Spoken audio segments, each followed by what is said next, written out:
All right, sports fans, how's everybody out there doing?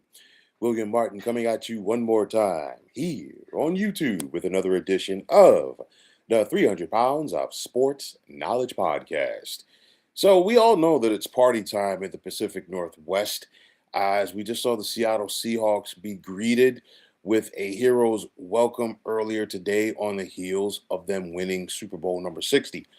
The Seahawks, make no mistake about it, were one of the best teams in the National Football League all season long. We also saw Seattle in the regular season win a franchise best 14 games. And in the playoffs, in their 3 games en route to winning the Lombardi Trophy, outside of, the NFC Championship game against the Rams, we hardly saw this team really break a sweat.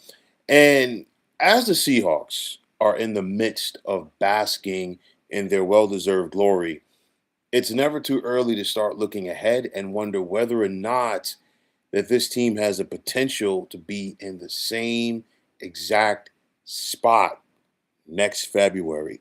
Now, when we saw the Seahawks win their first Super Bowl title 11 years ago, they returned the bulk of that team the following year. Okay. Or should I say 12 years ago, rather, excuse me.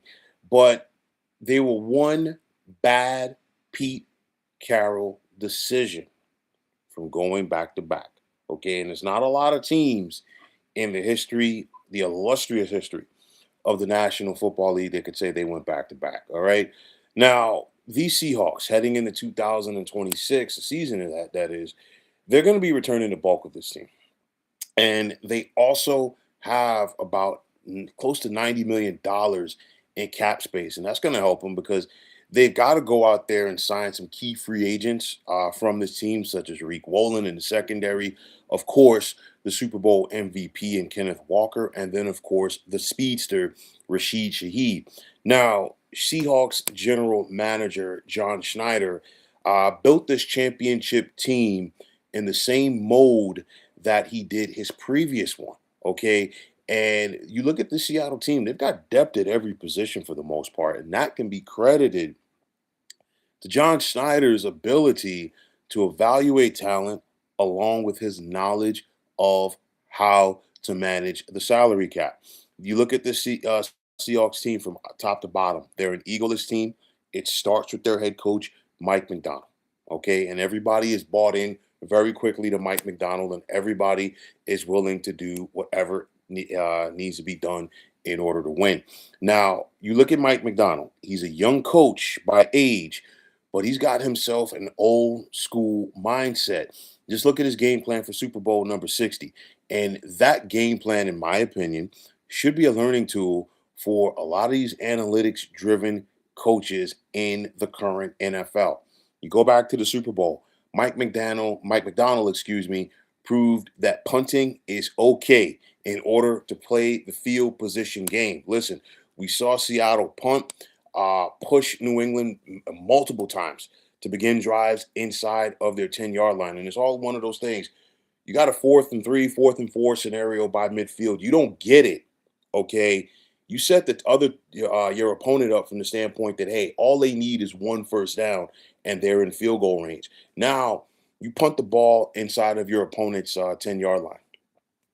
Now you've got a situation going back to Super Bowl number 60 with a quarterback and Drake May who was struggling. Now he's got to go the length of the field against that Seahawks D in order to go out there and make it happen. And again, he played the field position game. He relied on his rock solid defense. And of course, Seattle can run the football consistently and effectively. You look at the quarterback position in his first year with the Seahawks.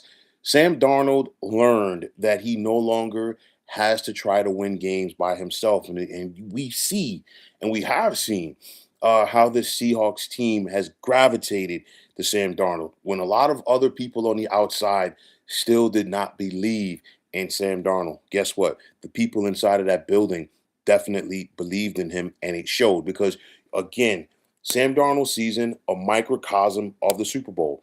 Sam Darnold did not go out there and try to play hero ball. Sam Darnold did not go out there and try to be the MVP. Sam Darnold did enough to help the Seahawks team win the game. And more importantly, he didn't go out there and try to do it by himself and potentially help them lose the game. So you've got that. All right. And now, as the defending Super Bowl champions, the Seahawks have the luxury of having John Schneider run another draft for them while also having nearly $90 million in cap space. You cannot underscore that enough.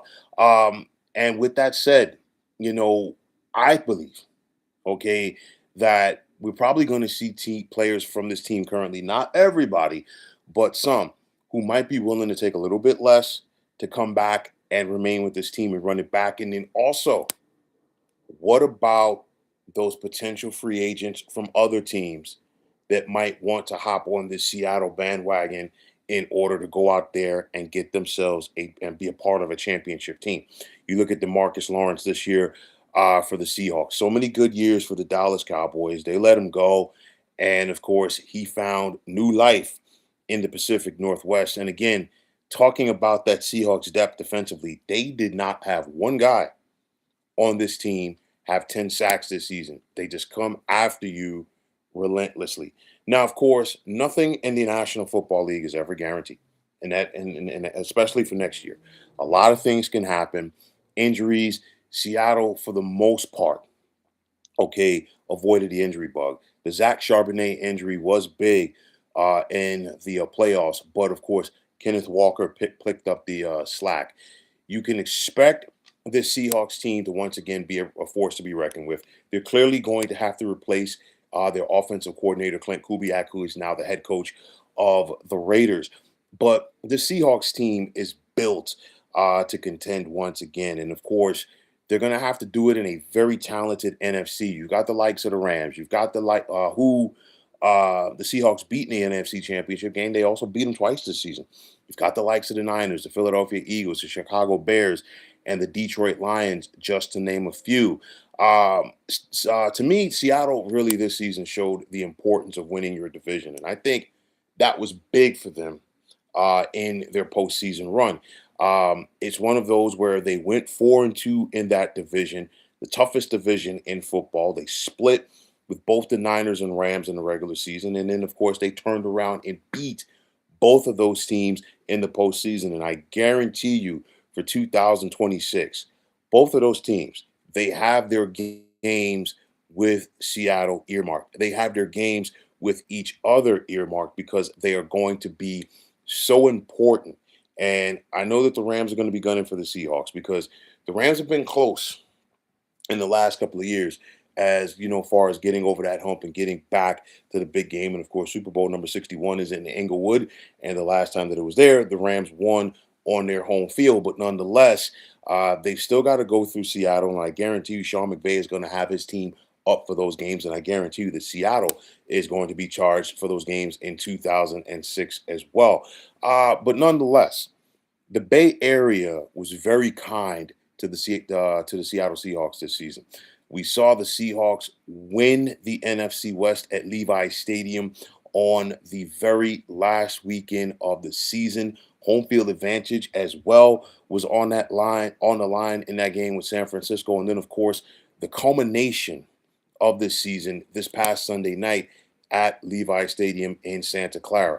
So if you're the Seahawks, with all of that said, you're definitely hopeful that the Golden State will once again be nice to you next February because, like I said before, Super Bowl number 61 is going to be in Inglewood. But you look at this Seahawks team, and again, running it back and repeating as champions is not easy. Okay. And I'm not going to sit up there and say that the Seahawks caught lightning in a bottle this season. They were a good team all season long. You got to try to replicate that and get that hunger back, which is easier said than done. But I definitely think that they're going to have a chance.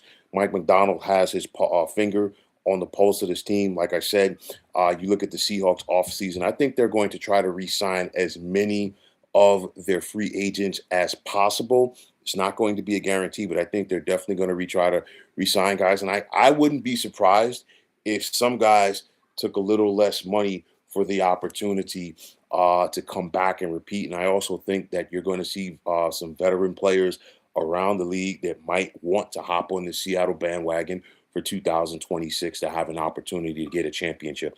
Also, we still got to factor in the draft. And of course, like I said before, John Schneider has done a very good job over the years in drafting. You just look at the Seahawks team, the Seahawks organization. Since 2012, they have only had one losing season.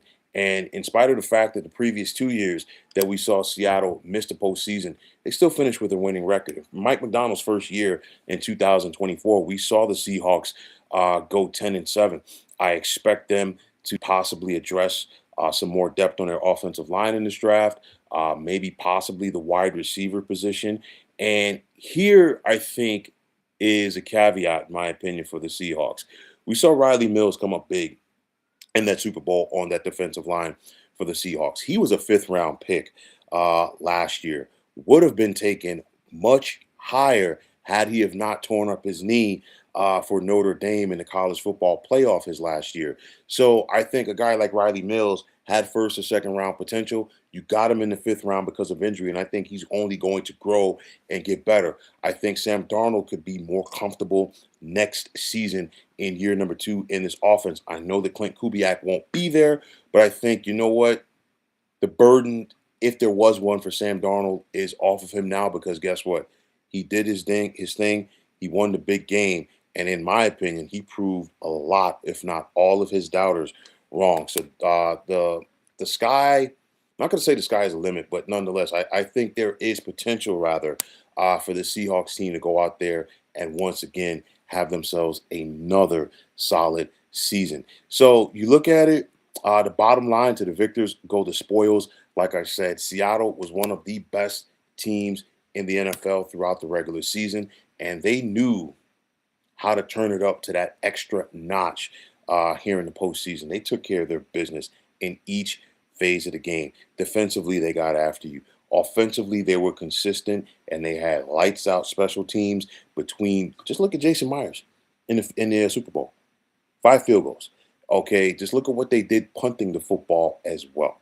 Okay, special teams matters, folks. It's all about all three phases of the game. Seattle succeeded in all of those. They're the champs. I know that people are going to be gunning for them in 2026. But if there's ever a team that's going to be ready for that charge, it's going to be these Seahawks, in my opinion. But folks, that is going to wrap it up. And as always, I want to take this time out to thank each and every one of you for checking out the 300 Pounds of Sports Knowledge podcast here on YouTube. And as always, if you like what you heard and saw in this podcast, you know what to do. Just hit that like button as well as subscribing to the channel. And like I always say, it's greatly appreciated. Also, if you are on the X, formerly known as Twitter, you can check me out anytime at 300 Pounds of Sports. And like I always say, if you give me that follow, it will be my pleasure to do the same in return. And that also goes for Instagram, where you can check me out at 300 Pounds of Sports Knowledge. Also, if you're on Facebook, be sure to check out the Sports Depot 365. And as far as I'm concerned, one of the better sports groups going on social media. But until next time, fine folks, my name is William Martin. I am signing off, and I'm saying thanks once again for checking out the 300 Pounds of Sports Knowledge podcast here on YouTube. Be well, everybody.